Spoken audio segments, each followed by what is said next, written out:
So we're going to talk about tennis elbow or lateral. And golfer's elbow. Okay. Well, what's the difference? Right, the difference is golfer's elbow affects the inside of your elbow, so the medial side, so that's called medial epicondylitis.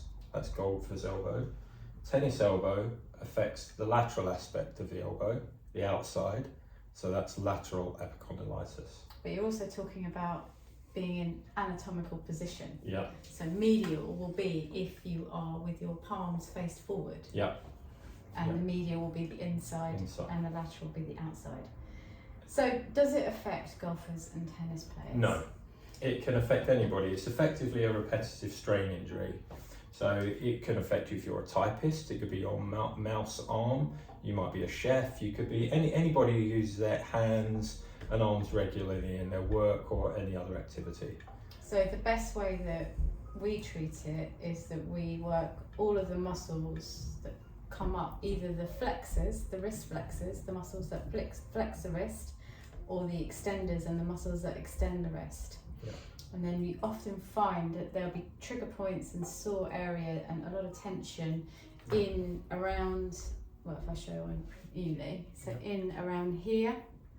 Yeah. So we work all that area. Well, that is tight. It You is. haven't got it. Yeah, I have. I've got a touch of tennis elbow at the There minute. you go. Yeah. And then also in so if you come around for the camera, so in this area here, so we would work all up here, Yeah. and all up there into there. And it can be really painful. So people describe their pain as being like almost like a tearing sensation, which is almost correct because the tendons are so tight. Where they come in and attach to the bone, it's almost like they're pulling away at the surface of the bone and trying to pull it. Which is because the muscle's so tight, it's yeah. pulling on the tendons, and tendons attach muscle to bone. Yeah. So by working on the muscle, you'll release that tension. That's right. So the best way to do it, I mean, massage is great, and it really does work, but it's painful. So expect it to hurt a little bit, and that's just normal.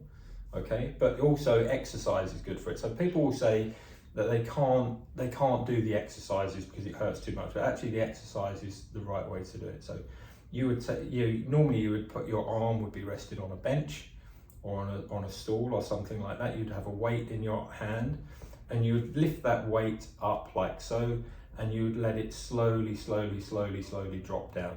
It's really important with the slow kind of drop down. Yeah. Load. So you're not doing this trying to pump muscle as if you were lifting a weight. The weight's already going to be lifted, and you're going to let it slowly drop away with your arm rested. So you want all the tension, all the weight to be here, not up here. It doesn't want to be held up here. It wants to be held here. That's also known as eccentric loading. Eccentric loading. And then you can do it in all different directions. So you work in different directions, turn over, work this way, and then this way. I'm going to stretch my extensors. Yeah. And then I'm going to stretch my flexor muscles. And if you really want to make it work, you could push your hand into a wall or onto a bench and just push against it like so. But I find some people, they're so keen to fix it that they overdo it with the exercise and the stretching. That's overloading, Yeah, so you have to be really careful not to overload it and to do it, because otherwise it's a balance, isn't it? Of knowing what pain level you should be at and where you should be and time. I mean, I once worked on a guy who had tennis elbow and golfer's elbow on both arms at the same time. Ooh. And he was in a lot of pain, and we worked out why it was. He was lifting weights, but he liked to do a lot of back exercises. So he was working on his back and building up his back muscles, but his arms were weak. So he was having to lift heavier and heavier weights to get an effect in his back, but his arms couldn't take the weight, so that caused the tennis and golfer's elbow on both sides. So he needed to build up the strength in his arms and then release the tension in the extensors and flexors. Okay. Yeah. Thank you.